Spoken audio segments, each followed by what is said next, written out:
अस्सलाम वालेकुम फ्रेंड्स, मैं हूं उस्मान अशरफ और आप देख रहे हैं बिज़नेस आइडियाज़ उर्दू। दोस्तों, अभी मैं मौजूद हूं सियालकोट के करीब भलो वाली चौक में। यहां पे ये मुख्तलिफ डेयरी फार्म्स बने हुए हैं। जिस फार्म में अभी मैं मौजूद हूं यहां पे 100 भैंसें हैं और ये साथ वाले फार्म्स में भी काफ़ी ज़्यादा भैंसें और काउज़ वगैरह नज़र आ रही हैं। तो अभी यहाँ पे हम इंटरव्यू करेंगे, सारी मालूमात लेंगे कि ये कितना इसमें प्रॉफिट हो सकता है और क्या क्या इसकी एहतियातें हैं, इस तरह के सवालात करेंगे। तो मुकम्मल इंटरव्यू होगा, तो काइंडली ये वीडियो लास्ट तक देखिएगा।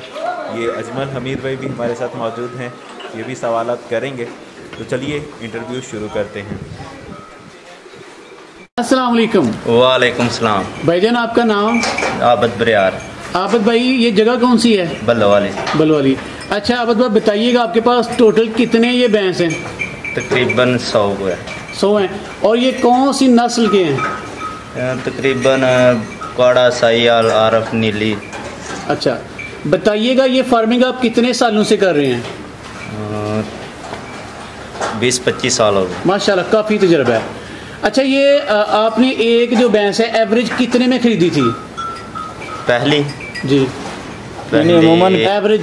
अमूमन कितने में खरीद के लाते हैं? अगर अभी आप खरीद के लाएं तो कितने में मिलेगी आपको? 3 लाख, 2.5 लाख, 3 लाख। अच्छा, इनमें से सबसे अच्छी नस्ल की भैंस कौन सी है? आरफ की अच्छी नस्ल की है, नीली की अच्छी नस्ल आरफ की वाला है की। जी। अच्छा, सबसे ज़्यादा दूध देने वाली जो आपकी भैंस है वो माशाल्लाह कितना दूध देती है?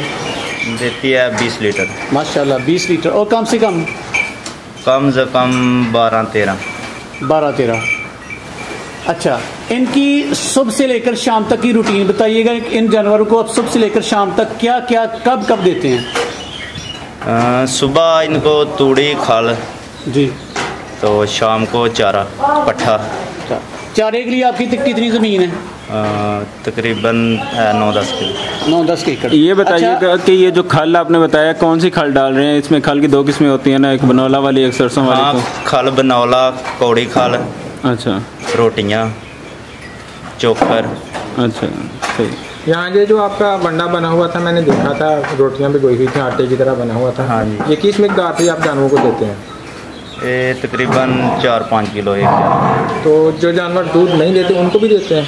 नहीं, उनको नहीं देते, सिर्फ दूध देने वाले जानवर को? दूध देने वाले। तो जो ज़्यादा देते हैं उनको भी उतना ही देते हैं या उनको ज़्यादा? नहीं, एक रूटीन का। एक रूटीन से कोई फ़र्क नहीं रखा हुआ? नहीं, कोई फर्क नहीं। 100 जानवर तो आपका टोटल है, लेकिन इनमें से दूध देने वाले कितने हैं? इनमें दूध देने वाले तकरीबन 60-65 होंगे। 65 होंगे। ठीक हो गया। अच्छा, चारे के लिए आपके पास कितनी ज़मीन है? 10 एकड़। 10 एकड़। और बताइएगा ये जो शेड है 100 जानवर के लिए, इसकी लंबाई चौड़ाई कोई पता है आपको? पैमाइश इसकी की है आपने? तकरीबन नहीं, पैमाइश तो नहीं, लेकिन जगह कोई 3-4 कनाल हुए तो फिर 3 से 4 कनाल। अच्छा, ये शेड बनाते वक्त आपका तकरीबन कितना खर्चा आया था? ये शेड बनाते 15 लाख तकरीबन आ गया। तकरीबन 15 कब लाख। बनाया था? 10-12 साल हो गए ना, इस तो पहले दिनों। उस वक्त आपका ये इतना खर्चा आ गया था? हाँ जी। तो आपने बताया था 60 से 65 जानवर दूध देते हैं, तो रोज़ाना का कितना दूध हो जाता है 60 से 65 जानवर का? हो जाना देखो तकरीबन 15 कमान। 15 कमान यानी 600 किलो। 600 किलो 10 किलो के एवरेज बने। जी। क्या रेट चल रहा है अभी दूध का? 70 रुपये के हिसाब से दे रहे हैं। भैंस का 70 रुपये? जी, यही चल रहा है तकरीबन। क्योंकि बड़े लेवल पे जो दुकानदार हैं वो 70 रुपये ही ले रहे हैं, बाकी जो आम घरों में होता है वो ज़्यादा होता है, जैसे 90 रुपये, 100 रुपये वो चल रहा है। तो अब ये बताइएगा कि आपका टोटल यानी कितनी आमदन हो जाती है? इस हिसाब से 15 मन अगर आप दें तो कितने का ये टोटल एक दिन का बन जाता है? तकरीबन 30-35 हज़ार का। 30-35 हज़ार का। इसमें से खर्चा कितना हो जाता है आपका? हिसाब तो नहीं कदे लाया, इस तरह बेची। सही। ये 30-40% आपका प्रॉफिट होगा। पहाड़ी का को अपना काम चला दा। सही। अच्छा, इसमें ये बताइएगा कि आपने शुरू से ही इतने जानवर रखे हैं या पहले थोड़े थे और फिर आस्ता आस्ता बढ़ा? फिर आस्ता आस्ता ज़्यादा। शुरू से कितने से आपने काम शुरू किया हुआ है? 10-15। अच्छा, आपने बाफलोज रखी हैं, आपने कौज बिल्कुल नहीं रखी, हालांकि गाय ज़्यादा दूध देती हैं, बाफलोज कम देती हैं, इसकी वजह बताइएगा। गाय का दूध नहीं अच्छा बिकता। अच्छा नहीं बिकता। आप दूध कहाँ सेल करते हैं? सियालकोट। कंपनी वगैरह को देती हैं या लोकल शॉप्स पे सप्लाई करते हैं? नहीं, शॉप पर। तो इन 100 भैंसों पे आप कितने बंदे काम करते हैं? 8-9 बंदे? 10 तकरीबन 10 पर एक बंदा, 10 जानवरों के ऊपर एक बंदा। ये जो हैं, जो बंदे आपके साथ वर्किंग कर रहे हैं, काम कर रहे हैं, ये सारे आपके अपने ही भाई हैं या कुछ दूसरे वर्कर भी रखे हुए हैं? कुछ दूसरे भी हैं। कितने मुलाजिम रखे हुए हैं? 6। कितनी तनख्वाह चल रही है यहाँ पे? 15,000। इजीली यहाँ पे ठहर जाते हैं या दूसरा प्रॉब्लम आपके साथ भी चल रहा है जो दीगर फार्मर के साथ होता है कि मुलाजिम भाग जाते हैं अक्सर काम से? यहाँ पे भी ऐसी सिचुएशन? करिए फिर नहीं भजते, भैड़ा करिए फिर भज जाते हैं। अच्छा, यहाँ पे आपके पास चल रहे हैं यानी भाग? 5-6 साल हो गए ना मुंडे। अच्छा, ये चल रहे हैं, नहीं अच्छा सलूक कर रहे हैं मतलब आप? अच्छा, इसके गोबर को भी कोई यूज़ में लाते हैं या गोबर ज़ाया कर देते हैं? नहीं, पैलियाँ दे सुट्टी दा खाद के तौर पर इस्तेमाल करते हैं? हाँ जी। अच्छा, आपके इनके जो काव्स हैं वो मैंने देखा उनकी सेहत बड़ी कमज़ोर है, क्या उनको दूध नहीं पिलाते हैं आप? बच्चे जो हैं बच्चों को नहीं दूध पिलाई दा है। उंज ये मंडा शंडा नहीं ना खाते, जो मंडे तो लग जाएंगे आपे तगड़े हो जाते। अच्छा, जब ये बच्चे दे देती हैं, मतलब आपके पास अगर 65 भैंसों ने बच्चा दिया, उनमें से बच्चे तैयार कितने हो जाते हैं, यानी 1 साल बाद तक कितने बच जाते हैं? 15-10-15 इन्हें चाहिए। इतने बचते हैं, बकिया जो है ज़ाया हो जाते हैं? आहो, इन्हें दूध नहीं ना छड़ी दा फिर मर जाएंगे। अच्छा, एक भैंस तकरीबन कितने माह तक दूध दे सकती है? तकरीबन 8-9 माह तक। एक छोटी सी बात मेरे जहन में आ रही है, 1-2 बार मुझे कुछ व्यूअर्स ने पूछी थी कि जो भैंस बच्चा देने वाली होती है, तैयार होती है, गबन होती है, 1-2 महीना उसको रहता होता है, उसको कौन सा वंडा दिया जाना चाहिए कि वो अच्छे से ज़्यादा दूध दे? वंडा है उन्होंने जोड़ा बाद च पाना पहले भी पान लग पवीए थे। कोई स्पेशल नहीं है, कोई स्पेशल नुस्खा के वो आराम से बच्चा दे दे? नहीं, यही पाते आम ही। कोई गुड़ वगैरह भी डालते हैं शायद उन दिनों में, या वो बाद में डालते हैं? नहीं, बाद च बच्चा देने के बाद। अच्छा, इस डेयरी फार्म की सफाई के लिए क्या लाहे अमल इख्तियार करते हैं आप? वो चुक लेदा जी। अच्छा, एक टाइम या 2 टाइम? नहीं, एक टाइम।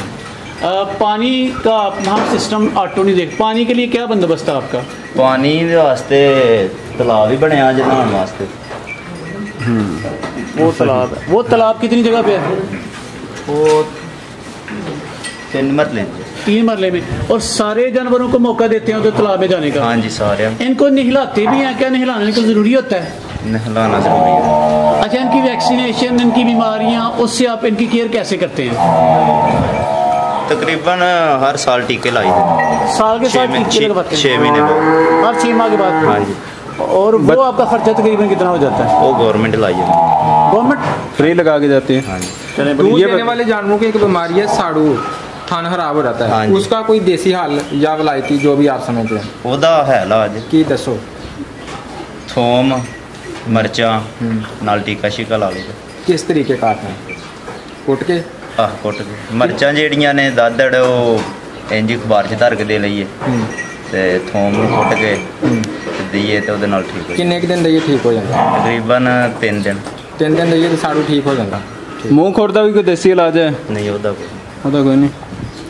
अच्छा, इन्हों को दुध लैन वास्ते, दुध ਵਧਾਉਣ वास्ते ਕਿਹੜਾ ਕੋਈ ਨੁਸਖਾ ਜਾਂ ਫਾਰਮੂਲਾ ਇਸਤੇਮਾਲ ਕਰਦੇ ਹੋ?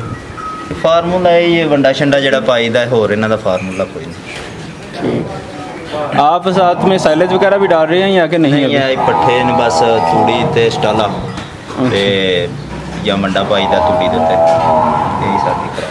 क्या रिकमेंड करते हैं हमारे व्यूअर्स को कि ये काम शुरू कर लेना चाहिए या कि नहीं?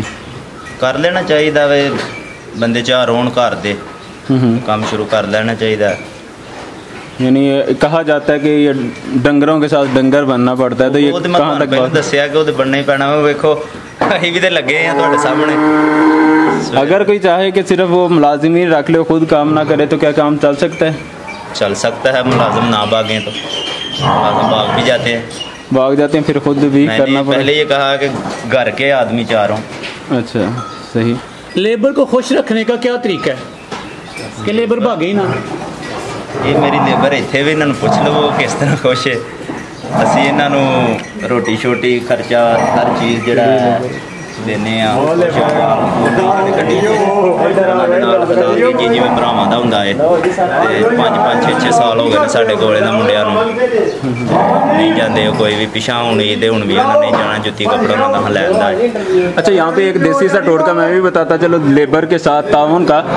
जी फ्रेंड्स, ये बहुत सारी प्रॉब्लम आ रही है, लेकिन एक फ्रेंड ने मुझे जो बताया था वो कहने लगा कि एक चाचा ज़रूर रखना चाहिए साथ, यानी कोई बूढ़ा आदमी जो कि इनको थोड़ा सा खींच के रखे, क्योंकि बाज़-औक़ात होता ही है कि अगर आप खुद उन पर रोप वगैरह डालते हैं तो वो बुरा मान जाते हैं। यंग जनरेशन अगर रोप डालेगी तो उसका वो बुरा मानेंगे, लेकिन अगर कोई बूढ़ा आदमी आपके साथ है वो कोई भी बात कर देता है तो उससे उनको इतना बुरा फील नहीं होता। खैर, ये लेबर भी इकट्ठी हो रही है, कुछ सवाल इनसे भी करते हैं।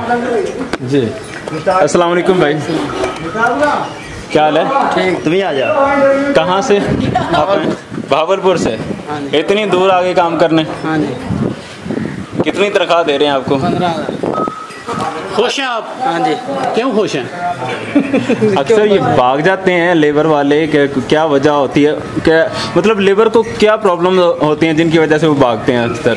मालक गाना करते हैं। अच्छा, ये मालक आपको गाना नहीं करते? करते हैं। अच्छा, दिल काम नहीं करता दिल करने को। ये मालक ठीक है? हाँ, ये मालक अच्छे हैं। तनख्वाह अगर कोई कम भी दे लेकिन गालियाँ वगैरह ना निकाले तो ठीक है काम? तनख्वाह में पानी डाल दी थी, गाले ना कटे। अच्छा, हाँ जी। ये ठीक है काम। चलो जी, ठीक है जी। आप सब अहबाब ने बहुत कीमती इन्फॉर्मेशन हमारे साथ शेयर की, आप सबका बहुत बहुत शुक्रिया।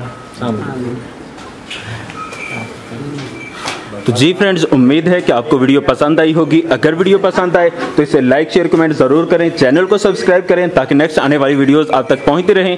और जो सवालात बाकी रह गए हैं वो नीचे कमेंट में डाल दीजिएगा ताकि नेक्स्ट वीडियो जब बनाई जाए तो उसमें वो सवालात क्लियर किए जा सकें। जज़ाकल्लाह, अस्सलामु अलैकुम।